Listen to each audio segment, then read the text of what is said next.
आज हम बना रहे हैं Sindhi special and the most popular and demanded recipe बेसन जी टिक्कियों या बेसन की सब्ज़ी। ये इतनी मज़ेदार होती है एंड काफ़ी आसानी से बनाई जाती है।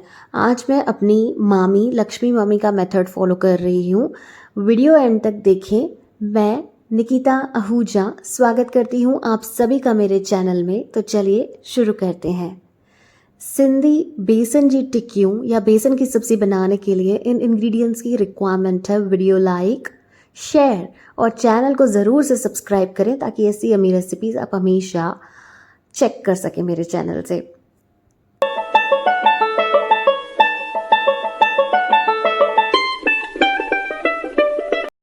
सबसे पहले कढ़ाई में तेल चढ़ा दिया है 2 बड़ी चम्मच और साथों साथ ज़ीरा और हींग ऐड कर देंगे। बेसन खाने से एसिडिटी अगर होती है ना तो हींग ऐड कर दीजिए, बैलेंस हो जाएगा। इसके बाद बारीक कटी हुई हरी मिर्चें ऐड कर दें, जितना तीखा आप पसंद करते हैं। 1 मिनट तक इन्हें फ्राई कर देना है और फिर महीन कटी हुई प्याज ऐड करनी है। ध्यान रखें इस सब्ज़ी में प्याज भारी मात्रा में पड़ता है क्योंकि ये सब्ज़ी सिंधी में कहते हैं सेयल है, यानी सिर्फ प्याज और टमाटर से बनाई जाती है। तो चलिए प्याज ऐड कर दिए हैं हमने यहाँ पे। क्वांटिटी आप प्लीज़ डिस्क्रिप्शन बॉक्स में या स्लाइड में चेक कर लीजिए। थोड़ी सी लहसुन ऐड करेंगे महीन कटी हुई, ये ऑप्शनल है, आप चाहें तो लहसुन को स्किप कर सकते हैं, सिर्फ प्याज में बना दीजिए। अब प्याज गोल्डन कलर होने लगता है ना, लाइट गोल्डन, उस वक्त हम इसमें चॉप्ड या टमेटो प्यूरी ऐड करेंगे। तो मैंने यहाँ चॉपर की सहायता से टमाटर को चॉप कर लिया है एंड इस तरीके से ऐड कर दिया है। प्याज को ब्राउन नहीं करना है, जस्ट गोल्ड कलर होने तक हमें इसे भुनना है। अब हमें टमाटर ऐड करने के बाद नमक ऐड कर देना है, हल्दी, स्वाद अनुसार नमक, मैंने सारी मेजरमेंट्स लिख दी हैं, प्लीज़ चेक कर लीजिए। धनिया पाउडर, लाल मिर्च पाउडर और इन सारी चीज़ों को हमें बढ़िया तरीके से मिक्स कर लेना है। अब आप 6 से 7 मिनट तक इसे ढककर पका लीजिए, लगभग 10 मिनट तक ही पका लीजिए। हम इन द मीन वाइल बेसन का आटा लगा देंगे। तो यहाँ बेसन, हरी मिर्च और प्याज थोड़ा सा ऐड कर देना है। इसके बाद बहुत सारा धनिया पत्ता, जी हाँ, धनिया पत्ता बहुत ही मज़ेदार लगता है इसमें। नमक ऐड कर दीजिए, हिसाब से ऐड करेंगे क्योंकि पहले भी हमने ग्रेवी में भी ऐड किया है। थोड़ा सा ज़ीरा ऐड कर देंगे, अजवाइन है तो वो भी ऐड कर दीजिए, लाल मिर्च पाउडर और घी या तेल, बहुत सा तेल हमें ऐड करना है।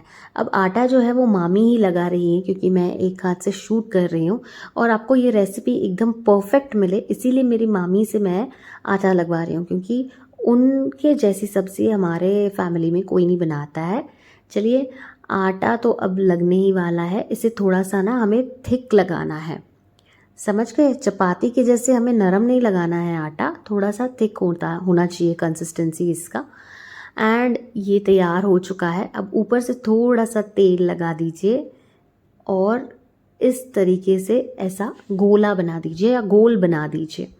अब आपको बेलन के सहायता से इसे बेलना है, रोटी के जैसे पतला नहीं बेलना है, इसकी थिकनेस ज़्यादा होनी चाहिए। जितना आप बड़ा इसको बेलेंगे उतने आपके पीसेस ज़्यादा बनेंगे बेसन की टिक्की के। तो अब मेरी मामी जी यहाँ पर थोड़ी अलग सी शेप में इन्हें कट कर रही हैं। वैसे आप राउंड शेप में भी ये टिक्कियाँ बना सकते हैं, लेकिन अब ये इस तरीके से कट कर रहे हैं, देख लीजिए आप, चाकू की सहायता से करते जाएं आप।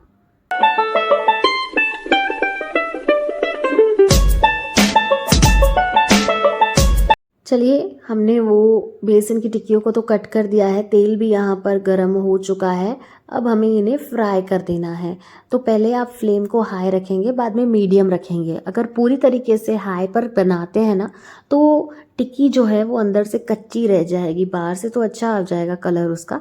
तो इसीलिए मीडियम आंच पर ही इसे फ्राई करते रहें। जब ये गोल्डन ब्राउन कलर की होने लगे ना, बिल्कुल इसी तरह जैसे आप वीडियो में देख रहे हैं, वो समय पर आप इसे टिश्यू नैपकिन पर बाहर निकाल दीजिए। एक्सेस ऑयल वगैरह जो भी होगा ना वो निकल जाएगा। ऐसी सिंधी रेसिपीज़ मेरे चैनल पर बहुत अवेलेबल है, प्लीज़ आप चेक कर लीजिएगा। और जिन्होंने भी बेसन की सब्ज़ी हमें कही थी ना, डिमांड की थी, तो प्लीज़ आप ये चेक कर लीजिएगा। चलिए सारी ही टिक्कियाँ जो हैं वो फ्राई हो चुकी हैं। अब हम इन्हें साइड में रख देंगे। ये देखिए कितनी ही कुरकुरी बनी है, खस्ता बनी है। अब हमारी जो ये टमेटो एंड प्याज वाली जो हमने मिक्सचर बनाकर रखा था, उसमें थोड़ा सा गरम मसाला ऐड कर देंगे। ये अच्छे से पक चुकी है, सब्ज़ी भुन चुकी है। अब राइट टाइम है इसमें ऐड करने का बेसन की टिक्कियाँ। जी हाँ, क्योंकि हमने अभी उन्हें फ्राई कर दिया था, 10 मिनट तक टाइम लगा है हमें फ्राई करने में। 10 मिनट तक सब्ज़ी भी बनकर रेडी हो चुकी है। कसूरी मेथी थोड़ी सी ऐड कर दीजिए, इससे स्वाद इंक्रीज़ हो जाता है कोई भी सब्ज़ी का। और अच्छे से मिक्स कर लीजिए। बेसन की सब्ज़ी बनाने के बहुत से तरीके होते हैं, हमने ये मेथड अब फॉलो किया है। अगर आप कमेंट करेंगे तो मैं आपसे 2-3 मेथड्स और भी शेयर कर लूँगी। चलिए अब हमने ये टिक्कियाँ इसमें ऐड कर रखी हैं। थोड़ा सा हल्का सा पानी ऐड करना है, ज़्यादा नहीं, ध्यान रखें ये इतना कि थोड़ा सा ये सब्ज़ी जो है मॉइस्ट हो जाए। बाकी हमने कोई भी पानी का इस्तेमाल नहीं किया है एक्स्ट्रा। अब इन्हें हल्के हाथों से मिक्स कर लीजिए ताकि टिक्की जो है वो टूटे ना। टूटेगी ना तो वो मज़ा नहीं आएगा आपको सब्ज़ी खाने में। तो इस तरीके से हल्के हाथों से हमने मिक्स कर लिया। सारा जो मिक्सचर है वो एक दूसरे के साथ कंबाइन होना चाहिए। अब आप ढककर इसे 5 से 6 मिनट तक कुक करते रहें विदाउट एनी डिस्टर्बेंस, धीमी आंच पर। तो देखिए लगभग 6 से 7 मिनट मैंने इन्हें पकाया है और ये सारे ही फ्लेवर्स एक दूसरे के साथ कंबाइन हो गए हैं। एंड ये गर्मा गर्म सिंधी स्पेशल बेसन जी टिक्कियों या बेसन की सब्ज़ी बनकर तैयार है। सो माउथ वाटरिंग, बिलीव मी, आप डेफिनेटली घर पर ये ट्राई करें और मुझे कमेंट में बताएं कि कैसी रही आपके लिए ये रेसिपी। गरम गरम बेसन की सब्ज़ी को गरम गरम रोटी के साथ खाएं और कोई आपको सब्ज़ी की ज़रूरत नहीं पड़ेगी। चलिए कमेंट करके बताएं कैसा रहा। वीडियो लाइक, शेयर और अपने दोस्तों के साथ ही शेयर करें ताकि वो भी बनाएं और चैनल को सब्सक्राइब करें। मिलते हैं अगले एपिसोड में एक न्यू रेसिपी के साथ। Until then follow us on all social media platforms, Instagram Nikita cookbook, Facebook, YouTube, Twitter Nikita Ahuja. Bye bye, take care, stay healthy, stay happy, stay safe.